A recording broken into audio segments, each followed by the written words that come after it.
In the heart of the Florida Everglades, where the humid air hung thick like a shroud and the mangroves twisted their roots into the murky waters like ancient fingers grasping for secrets long buried, lived a single mother named Elena Ramirez.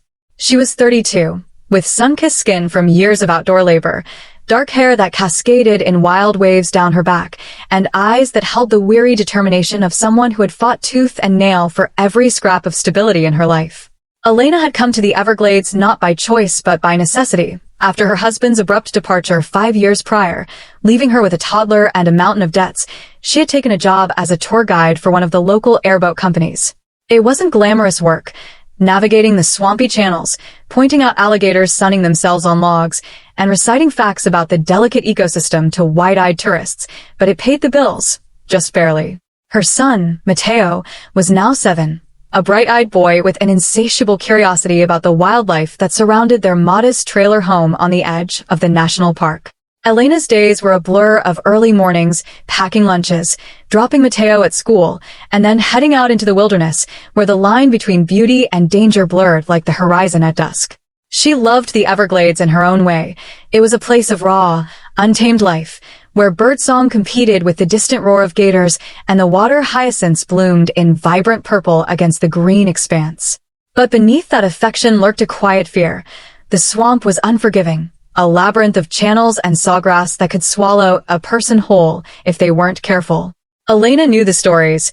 Hikers who vanished without a trace, boats capsized in hidden currents, and the ever-present threat of invasive species like the Burmese pythons that had overrun the area, slithering silently through the underbrush, growing to monstrous sizes on a diet of native fauna. She had seen them herself on occasion, coiled in the branches or gliding across the water, their scales glistening like oil slicks. The locals whispered about them, calling them swamp demons, and Elena always made sure to carry a machete on her hip during tours, though she hoped she'd never have to use it.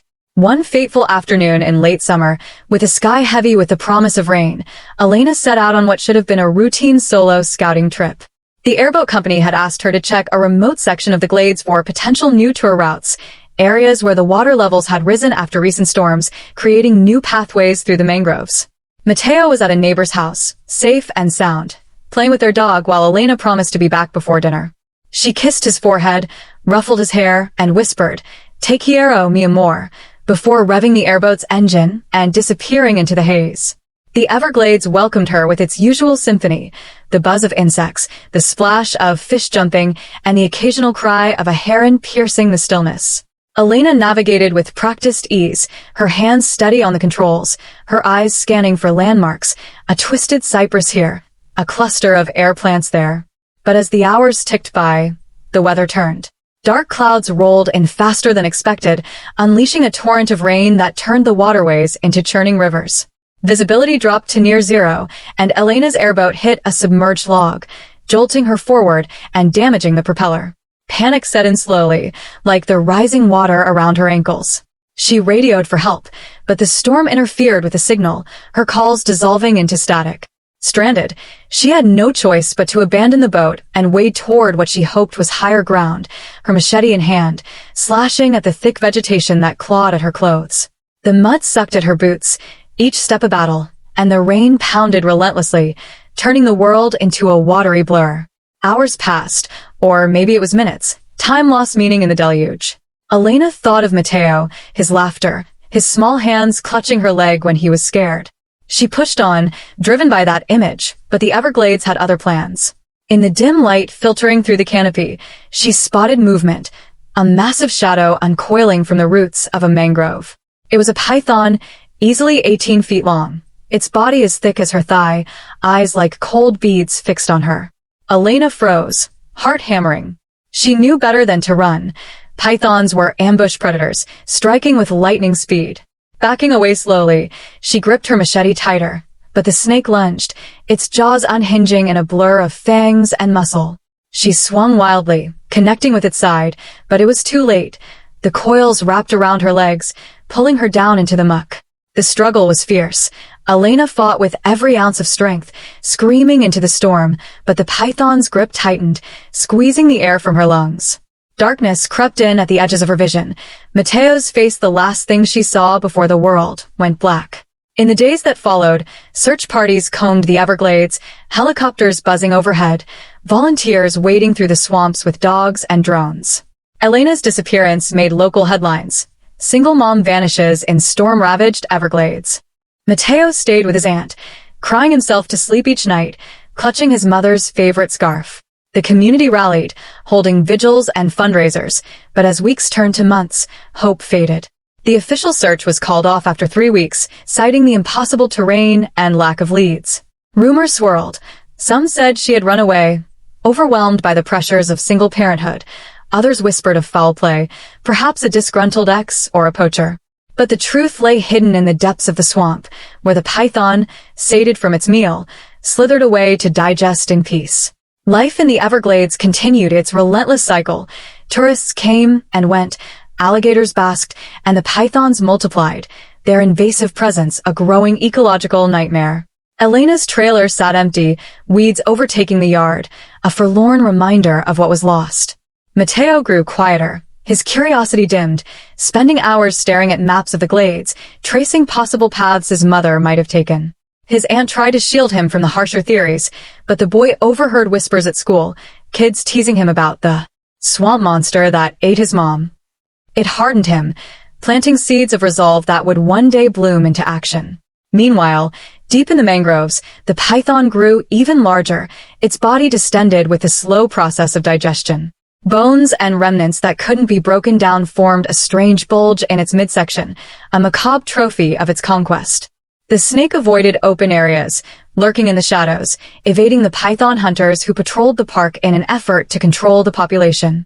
These hunters, rugged men and women armed with hooks and bags, had removed thousands of the serpents over the years, but for every one caught, dozens more hatched in the warm, wet environment. The Everglades was their paradise, a place where they had no natural predators, feasting on rabbits, deer, and occasionally larger prey. As the seasons changed, fall giving way to winter's mild chill, the bulge in the python's belly persisted, a testament to the size of its last meal. Birds nested nearby, oblivious to the danger below, and fish darted in the shallow waters. The ecosystem, already strained by human encroachment and climate change, absorbed this tragedy like so many before it. Elena's story became one of those cautionary tales told around campfires. Always respect the glades, never go alone, watch for the silent killers. But for Mateo, it was no tale, it was his reality, a void that no amount of time could fill. He dreamed of her often, vivid nightmares where he wandered the swamps calling her name, only to find shadows and silence. His aunt enrolled him in counseling, but the sessions did little to ease the ache. School became a battleground. He lashed out at bullies, earning suspensions that only isolated him further.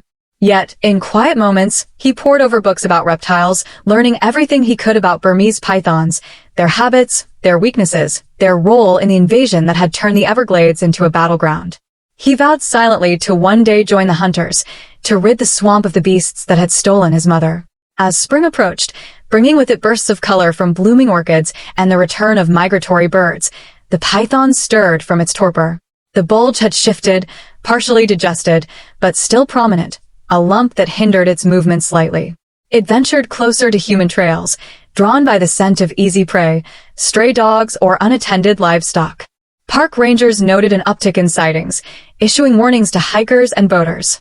The media picked up on it, running segments about the python plague, interviewing experts who warned of the ecological disaster unfolding. Elena's case was revisited in one such report, a cold case file dusted off for dramatic effect, with photos of her smiling face juxtaposed against footage of writhing snakes. Mateo watched it all, fists clenched, a fire burning in his young heart. He begged his aunt to take him on a guided tour, to see the places where his mother had worked, but she refused, too afraid of stirring up more pain. Undeterred, he snuck out one weekend, hitchhiking to the park entrance and wandering the boardwalks, eyes peeled for any sign. The Everglades whispered to him, a chorus of wind through the sawgrass, promising answers if he listened close enough. But the swamp kept its secrets, the python long gone to deeper waters. Months turned into a year, the anniversary of Elena's disappearance marked by a small memorial service at the trailer park. Friends and family gathered, sharing stories of her laughter, her strength, her unwavering love for Mateo. The boy, now 8, stood stoically, placing flowers on a makeshift altar, his resolve hardening like the calluses on a hunter's hands. That same week, a group of python hunters, part of the state's removal program, ventured into a remote section of the glades, following tips from locals about a massive snake spotted near an old airboat trail. They moved methodically, eyes scanning the underbrush, hooks at the ready. The leader, a grizzled veteran named Jack Harlan, had been hunting pythons for a decade, removing over 500 himself. He knew the signs: disturbed vegetation, shed skins, the faint musk in the air. As they pushed through a thicket of mangroves, they spotted it. A colossal Burmese python, coiled around the base of a tree, its body swollen with that strange bulge. It was the largest they'd seen in months, easily 20 feet, with patterns of brown and gold blending seamlessly into the surroundings. The team approached cautiously, hearts pounding, knowing one wrong move could turn deadly. The snake sensed them, lifting its head, tongue flicking to taste the air. Jack signaled, and they struck, hooks latching onto the body as the python thrashed wildly, coils whipping like cables. It took all 4 hunters to subdue it, pinning it down and securing its head in a bag. Panting and sweat-soaked, they examined their catch, noting the unusual protrusion in its midsection. "Looks like it ate something big," Jack muttered. "Maybe a deer or a hog." But as they transported it back to base for euthanasia and necropsy, curiosity grew. The bulge was hard, not the soft give of recent prey, suggesting whatever was inside had been there a while, partially digested but preserved in the snake's slow metabolism.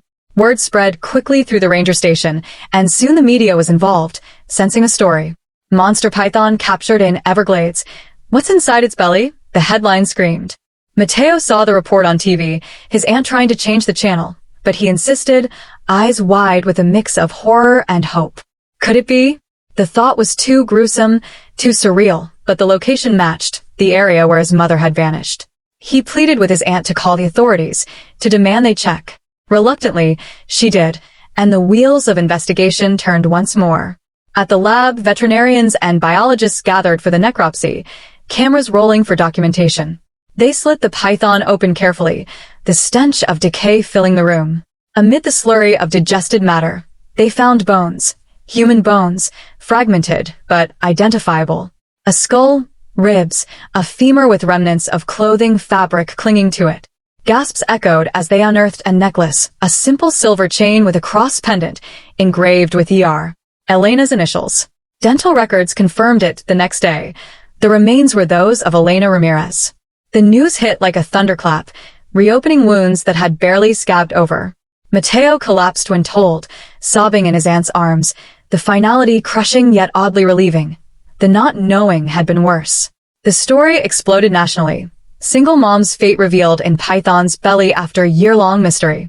Experts explained how pythons could consume large prey, their jaws dislocating to swallow whole, digestion taking months for big meals. Elena had been in the wrong place at the wrong time, a victim of nature's indifference. The discovery sparked renewed calls for python control, with bounties increased and more. Hunters recruited. Mateo, though devastated, found purpose in the tragedy. He spoke at press conferences, his small voice steady. "My mom loved the Everglades, but these snakes don't belong here. We have to fight them." He joined youth programs for conservation, learning to track and remove invasives, turning grief into action. The python, now a specimen in a museum, served as a stark reminder of the delicate balance in the wild. Elena's spirit lingered in the swamps, in the wind and water, watching over her son as he grew into a guardian of the land she once called home. The Everglades endured, a place of beauty and peril, where life and death danced in eternal rhythm, and stories like Elena's became. The discovery of Elena Ramirez's remains inside the massive Burmese python sent shockwaves through the small community on the edge of the Everglades, where life revolved around the rhythms of the swamp. The trailer park where Elena and Mateo had lived became a focal point for reporters, curious onlookers, and conservationists, all drawn to the tragedy that had unfolded in the wild heart of Florida. Mateo, now living permanently with his aunt, Sophia, found himself at the center of the storm, his young face plastered across news channels as the boy who lost his mother to a swamp demon. Sophia, a stout woman with a no-nonsense demeanor forged from years of working as a nurse, did her best to shield him from the media frenzy, but it was like trying to hold back the tide. Reporters camped outside their home, their cameras flashing like predators' eyes in the dark, asking for interviews, for sound bites, for any scrap of emotion they could package into a headline. Mateo hated it. Their pity, their questions, the way they spoke of his mother as if she were just a story, not a person who sang him lullabies or taught him how to spot an egret's nest. But beneath his grief and anger, a fire was kindling, one that would shape his future in ways no one could predict. Sophia noticed the change in him. The way he stopped playing with other kids, the hours he spent sketching snakes in his notebook, their scales meticulously detailed, their eyes cold and unyielding. He'd sit on the porch at dusk, staring into the distance where the sawgrass met the sky, as if he could will his mother back from the swamp. The community, tight-knit despite its rough edges, rallied around them in the aftermath. Neighbors brought casseroles, held prayer circles, and organized fundraisers to help Sophia cover bills, knowing Elena's modest income had been the family's lifeline. But the Everglades itself loomed larger than ever, its presence inescapable, a living entity that gave and took without mercy.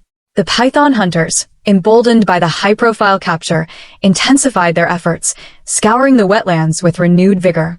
Jack Harlan, the veteran who had led the team that found the snake, became something of a local celebrity, though he shunned the spotlight, preferring the quiet of the swamp to TV interviews. He visited Mateo one evening, bringing a small carved alligator as a gift, and told the boys stories of tracking pythons, how they could hide in plain sight, their bodies blending with roots and shadows, how they struck without warning. Mateo listened, wide-eyed, absorbing every word, his fear of the creatures morphing into a grim fascination.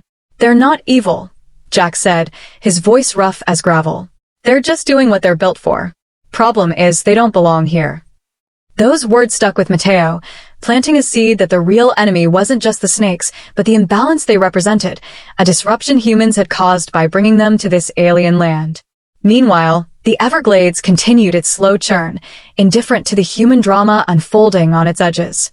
The rainy season gave way to drier months, and the water levels dropped, exposing mudflats where crabs scuttled and wading birds hunted. The python population, estimated in the tens of thousands, remained a growing threat, their numbers fueled by a lack of natural predators and an abundance of prey. Conservationists sounded alarms, pointing to decimated populations of raccoons, possums, and even alligators, all falling victim to the snake's insatiable hunger. Elena's death became a rallying cry for funding, with state officials allocating more resources to the python elimination program. Volunteers poured in, from college students to retirees, armed with hooks and burlap sacks, trudging through the muck in search of the elusive invaders. But the swamp was vast, over 1 million acres of tangled wilderness, and for every python caught, countless others slipped away, their coils vanishing into the undergrowth. Mateo, too young to join the hunts, begged Sophia to let him tag along, promising to stay safe, but she refused, her own fear of the glades deepened by her sister's fate. Instead, she enrolled him in an after-school program at the local community center, hoping to distract him with science projects and sports. But Mateo's mind was elsewhere, always drifting back to the swamp, to the python that had changed everything. He started sneaking library books about herpetology, reading late into the night about constrictors, their muscle structure, their hunting patterns. He learned how Burmese pythons could go months without eating, how their slow metabolism allowed them to grow to monster sizes, how females could lay up to 100 eggs in a single clutch. The knowledge both terrified and empowered him, as if understanding the enemy could somehow bring him closer to his mother. At school, he faced whispers and stares, kids calling him Snake Boy, or worse, but he ignored them, his focus razor-sharp. One teacher, Miss Carter, a biology enthusiast with a passion for conservation, noticed his intensity and took him under her wing, sharing articles about invasive species and teaching him how to use a field guide. She saw in Mateo a spark, a potential to turn pain into purpose, and encouraged him to channel his grief into learning. Mateo began keeping a journal, not just of facts but of his dreams, vivid, haunting visions of his mother standing in the swamp, her machete gleaming, facing down a sea of serpents. In those dreams, she was fearless, a warrior of the glades, and he woke with a mix of sorrow and determination to honor her. The media frenzy eventually faded, replaced by newer tragedies, but Elena's story lingered in the collective memory of the Everglades community. Tourists still came, drawn by the allure of the wild, though airboat operators now carried extra precautions, radios with backup batteries, GPS trackers, and mandatory training on python encounters. Elena's old company retired her boat, naming it Elena's Spirit and painting it with a mural of her smiling face, a tribute that brought Sophia to tears when she saw it. Matteo, however, found no comfort in the gesture.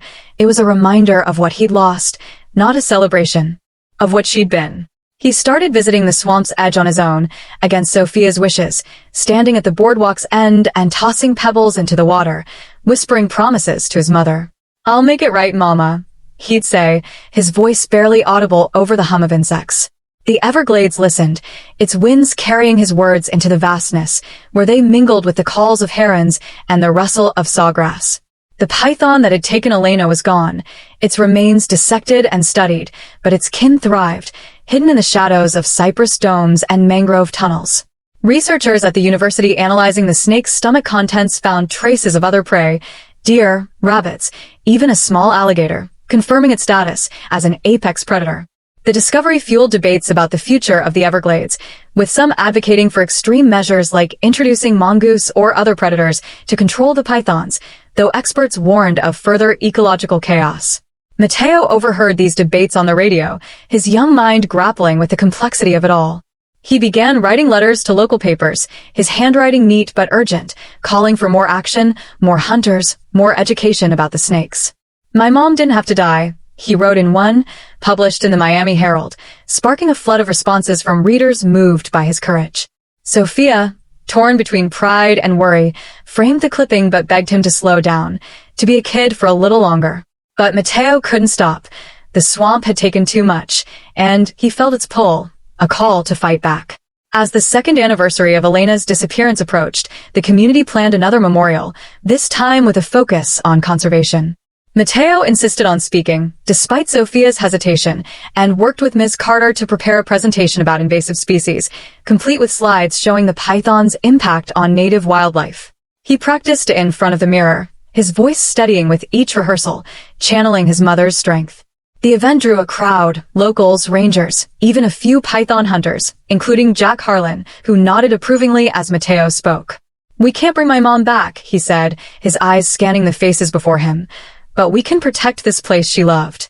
We have to." The applause was thunderous, and for the first time in months, Matteo felt a flicker of hope, a sense that he wasn't alone in his fight.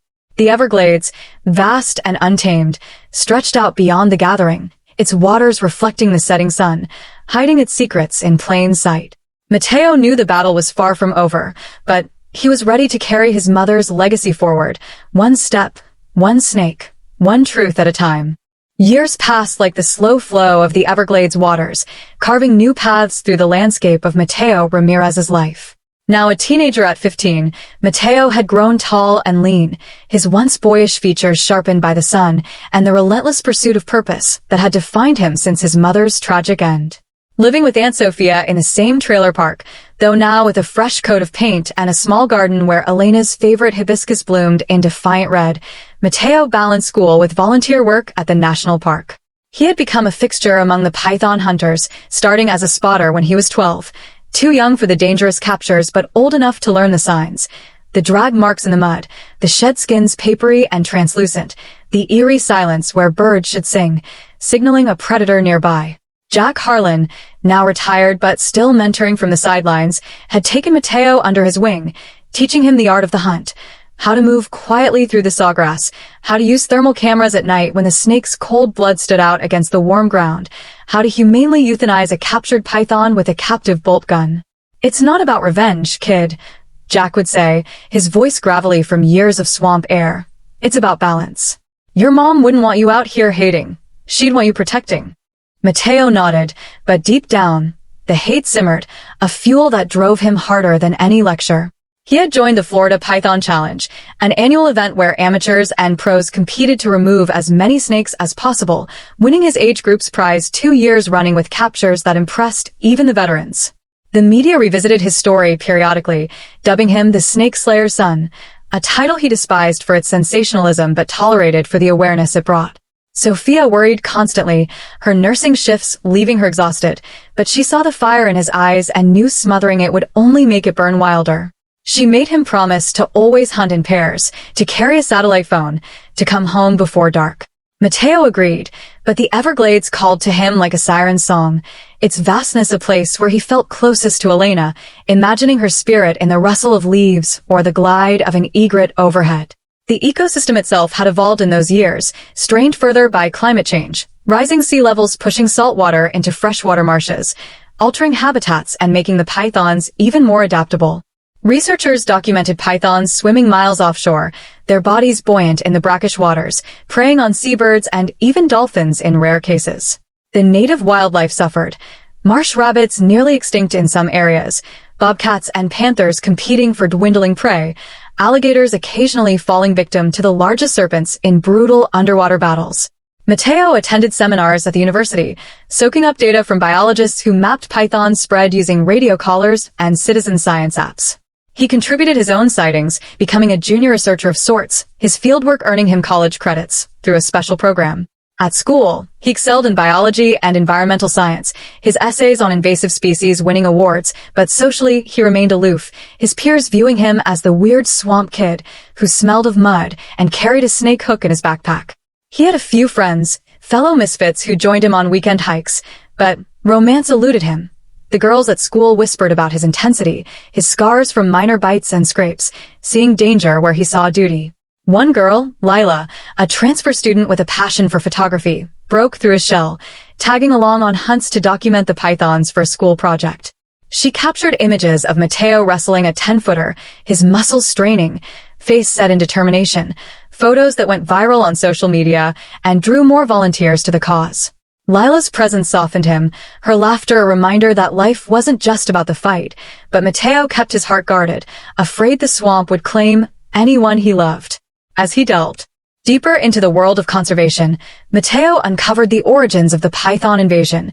Irresponsible pet owners releasing Burmese pythons bought as exotic novelties, the snakes escaping during Hurricane Andrew in 1992 when a breeding facility was destroyed, their rapid reproduction overwhelming the glades. He advocated for stricter laws on exotic pets, speaking at town halls with a poise beyond his years, his voice echoing Elena's quiet strength. "These snakes aren't villains," he'd say, echoing Jack's words, "but they're destroying what my mother died protecting. We brought them here. It's our job to fix it." His activism caught the eye of national organizations, earning him a scholarship to study wildlife management. But the hunts remained his true calling, each capture a small victory, a way to reclaim power from the creature that had stolen so much. One sweltering summer day, Mateo led a team into a remote hammock, a raised island of hardwoods amid the marshes, following reports of a nesting female. The air was thick with humidity, mosquitoes swarming like dark clouds, but Mateo pressed on, his boots sinking into the peat. They found her, a massive python, 22 feet long, guarding a clutch of eggs the size of softballs. The struggle was epic. The snake struck at them, fangs bared, coils lashing like whips. Mateo hooked her head, his partners pinning the body, sweat pouring as they bagged her. Inside, the Bulge wasn't prey, but potential. 50 eggs that would never hatch, preventing hundreds more invaders. The team celebrated with high fives and cold drinks back at base, but Mateo felt a hollow ache, wondering if Elena watched from somewhere, proud or saddened by the necessity. The Everglades challenges mounted. Wildfires in dry seasons scorched habitat, floods in wet ones drowned nests, but the pythons adapted, some even hybridizing with African rock pythons for greater resilience. Mateo collaborated with scientists on genetic studies, swabbing captured snakes for DNA, helping map family lines to target breeding hotspots. He learned to pilot drones for aerial surveys, spotting heat signatures from above, a modern twist on ancient tracking skills. At home, Sophia kept Elena's memory alive with photos and stories, cooking her sister's recipes, arroz con pollo, flan that melted on the tongue, reminding Mateo of the woman behind the legend. He visited her grave often, a simple marker in a cemetery overlooking the glades, leaving flowers and whispering updates. "We got another big one today, Mama. For you." Grief had evolved from raw pain to a quiet companion, fueling his resolve without consuming him. Lila became a steady presence, her camera capturing not just hunts but moments of beauty, sunsets over the prairie, orchids blooming in hidden sloughs, reminding Mateo that the Everglades was worth saving for its wonders, not just its threats. As he approached adulthood, Mateo dreamed of leading his own team, perhaps starting a nonprofit in Elena's name, training the next generation of guardians. The swamp, with its symphony of frogs and owls, its dangers and delights, had shaped him into a man his mother would recognize, fierce, compassionate, unyielding. Yet, whispers of larger pythons persisted, legends of a ghost snake, in the deepest mangroves, a beast that evaded all hunters. Mateo felt drawn to it, a final confrontation brewing, but for now, he focused on the daily battles, each one a step toward healing the land and his heart. The Everglades endured, its cycles unbroken, and Mateo Ramirez walked its paths as both son and sentinel. As Mateo Ramirez stepped into his 20s, the Everglades had woven itself inextricably into the fabric of his existence, a living tapestry of triumph and torment that defined every breath he took. Now 22, with a degree in wildlife biology from the University of Florida under his belt, Mateo had returned to the swamp not as a grieving boy, but as a seasoned leader, founding the Elena Ramirez Foundation for Invasive Species Control. The organization, started with seed money from his scholarship and donations sparked by his viral story, trained volunteers in python tracking, hosted educational workshops for schools, and collaborated with state agencies on large-scale removals. His office was a converted trailer at the park's edge, walls lined with maps dotted in red pins for python sightings, shelves groaning under field guides and preserved specimens. Mateo himself had changed. Broader shoulders from years of hauling snakes, a tattoo of a coiled python on his forearm encircled by his mother's name in elegant script, and eyes that held the depth of someone who had stared into the abyss of loss and emerged resolute. Lila, now his fiancée after years of shared adventures, worked alongside him as the foundation's photographer and outreach coordinator, her images capturing the raw beauty and brutality of the glades, hunters knee-deep in muck, pythons mid-strike, sunrises over restored marshes where native species were rebounding. They lived in a small house Sophia had helped them buy, with a view of the sawgrass waving like golden banners, a place where Mateo could hear the night's chorus of frogs and feel connected to Elena's spirit. But the work was grueling, endless. For every 100 pythons removed, Mateo's personal tally now over 1,000, the population persisted, adapting to hunts by burrowing deeper or migrating to urban edges where they preyed on pets and livestock. Climate shifts exacerbated the issue. Warmer winters allowed more eggs to survive, hurricanes scattered populations into new territories, and sea level rise created hybrid habitats where pythons thrived alongside saltwater crocodiles. Mateo lobbied in Tallahassee for increased funding, testifying before committees with data slides showing biodiversity loss, 90% decline in small mammals in python-heavy areas, ripple effects up the food chain to birds of prey and panthers. This isn't just about snakes, he'd argue, his voice steady and impassioned. It's about preserving an entire ecosystem, one my mother gave her life to. Lawmakers listened, passing bills for drone surveillance and biocontrol research, but bureaucracy moved slowly, like the sluggish rivers of the glades. In the field, Mateo led elite teams into the heart of the wilderness, expeditions that lasted days, camping on hammocks with airboats moored nearby. One such trip, in the steamy grip of summer, targeted a rumored super nest in a remote cypress dome, whispers from rangers of a female python brood guarding hundreds of eggs. The team, Mateo, Lila, 2 veteran hunters named Carlos and Mia, and a biologist from the USGS, pushed through dense vegetation, machetes hacking at vines, the air thick with the scent of decay and blooming nightshade. They navigated by GPS and instinct, avoiding gator holes and quicksand pits, the sun beating down like a hammer. Nights were spent around campfires, sharing stories. Carlos recounting a close call with a 20-footer that nearly crushed his leg, Mia demonstrating not tying for snake bags, Lila snapping candids that humanized the hunters. Mateo rarely spoke of Elena directly, but her presence lingered in his quiet vigilance, the way he scanned the shadows as if expecting her to emerge. On the 3rd day, they found it, a massive depression under a fallen log, eggs clustered like pale orbs, guarded by not 1 but 3 females, their bodies intertwined in a Gordian knot of scales and muscle. The largest, easily 25 feet, lifted her head with a hiss that chilled the blood, eyes glinting like obsidian. The battle was chaos. Hooks flying, bodies thrashing, the snake's coils slamming into trees with bone-jarring force. Mateo took the lead female, his hook latching behind her jaw as she lunged, her weight dragging him into the mud. Lila shouted warnings, capturing the frenzy on camera, while Carlos and Mia subdued the others. Mia got bitten, fangs sinking into her boot but not piercing skin, a near miss that heightened the adrenaline. They bagged all three, destroying the eggs, over 200 in total, a haul that could prevent thousands of future pythons. Back at base, the media swarmed. Everglades hero bags record nest, headlines blared, with Mateo's mud-streaked face front and center. He downplayed it in interviews, crediting the team, but inside, satisfaction bloomed. Each removal was a brick in the wall against the invasion, a tribute to Elena. Yet, challenges mounted beyond the snakes. Poachers targeted the Foundation's equipment, stealing drones and cameras, perhaps resentful of the scrutiny on illegal activities in the glades. Mateo installed security, but tension simmered with locals who saw pythons as a boon for hunting tourism or dismissed the threat as hype. Then there was the emotional toll.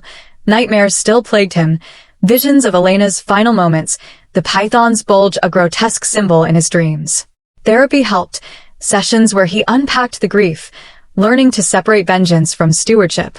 Lila was his anchor, their engagement a beacon of normalcy. Planning a wedding by the water, vows under a canopy of stars, Sophia beaming as mother of the groom in spirit. The Foundation expanded, partnering with universities for research on python pheromones to lure them into traps, and community programs teaching kids like young Mateo had been to respect and protect the wild. He mentored teens from troubled homes, showing them how purpose could rise from pain, watching their eyes light up at their first capture. One boy, Diego, reminded him of himself, orphaned young, angry at the world, and Mateo took extra time, teaching him tracking skills and life lessons. The swamp doesn't care about fair, but we can make it better. Diego flourished, becoming a junior volunteer, a cycle of healing that honored Elena's legacy. As the years unfolded, Mateo faced a personal crossroads, offers from national parks out west, tempting with new challenges like wolf reintroduction or bear management, but he couldn't leave the Everglades, its pull magnetic, its needs unmet. Instead, he doubled down, securing grants for a mobile lab to study captured pythons on-site, dissecting them for diet analysis, finding remnants of endangered. In the twilight of his life, Mateo Ramirez stood as a living legend amid the Everglades, his hair silvered like the mist rising from the marshes at dawn, his hands gnarled from decades of gripping hooks and steering airboats through treacherous channels. At 65, he had long since passed the torch of daily hunts to younger guardians, but the Elena Ramirez Foundation thrived under his guidance, a beacon of conservation that spanned the globe with chapters in other invaded ecosystems, from Australia's cane toads to Hawaii's brown tree snakes. The Foundation's headquarters, a state-of-the-art facility built on reclaimed land near the original trailer park, buzzed with activity. Labs humming with genetic sequencers analyzing python DNA for vulnerabilities, classrooms filled with eager students learning ecology, and a museum wing dedicated to Elena's story, where visitors gazed at preserved specimens and interactive displays simulating the swamp's delicate balance. Mateo's days were slower now, spent advising on policy, writing memoirs that blended personal loss with scientific insight, and mentoring his grandchildren. Elena's legacy extended through his children with Lila, who had passed 5 years prior from illness, her photographs still adorning the walls like windows to the past. His son, Javier, ran field operations, a spitting image of Mateo in his prime, while daughter Isabella focused on outreach, her TED Talks on invasive species drawing millions of views. The family home, expanded over the years, overlooked the glades, where Mateo sat on the porch each evening, sipping cafecito and listening to the symphony of night sounds, the croak of pig frogs, the hoot of barred owls, the distant splash of a gator. Sophia had passed a decade ago, her ashes scattered in the swamp per her wishes, joining Elena in the eternal flow. The Everglades had transformed under collective efforts. Python numbers, once in the hundreds of thousands, now hovered in the low tens of thousands, thanks to breakthroughs Mateo championed. Pheromone traps that lured males to sterile females, bioengineered viruses targeting snake reproduction without harming natives, and community bounties that turned locals into allies. Native wildlife rebounded. Marsh rabbits hopped in restored prairies, panthers prowled with fuller bellies, birds filled the skies in migratory flocks that blackened the horizon. But victories were hard-won. Climate change persisted as the ultimate foe, warmer temperatures accelerating python breeding cycles, saltwater intrusion salinizing freshwater habitats, forcing adaptive strategies like elevated boardwalks and mangrove replanting. Mateo testified before Congress in his later years, his voice weathered but commanding, advocating for global warming mitigation tied to biodiversity preservation. The snakes were our warning, he'd say, a symptom of human hubris. Ignore the Everglades, and we ignore our own fate. His words influenced legislation, funneling billions into wetland restoration, a testament to one man's ripple effect from tragedy. Yet, personal reflections haunted him. The what-ifs of Elena's last day, the python's bulge a symbol etched in his soul. He visited her memorial often, a bronze statue at the park entrance depicting her with machete in hand, eyes fierce, inscribed with Guardian of the Glades. Tourists posed for photos, unaware of the man who lingered nearby, touching the base with trembling fingers. Javier and Isabella urged him to retire fully, but Mateo couldn't. The swamp was in his blood, its rhythms syncing with his heartbeat. One crisp autumn morning, he embarked on a solo pilgrimage, airboat humming as he navigated familiar channels, the water parting like old friends. Age had slowed him, but instinct remained sharp, spotting a cottonmouth coiled on a branch, a heron spearing fish, the subtle ripple of a hidden python. He wasn't hunting today, just remembering, tracing the path where Elena vanished all those years ago. The mangroves whispered secrets, their roots twisting like memories, and Mateo felt peace, a closure long sought. Parking the boat, he waded ankle-deep, the mud familiar as embrace, and sat on a log, pulling out a faded photo of Elena and young Mateo, smiles bright against the green backdrop. Tears came unbidden, not of sorrow but gratitude, for the life she'd given him, the purpose born from pain.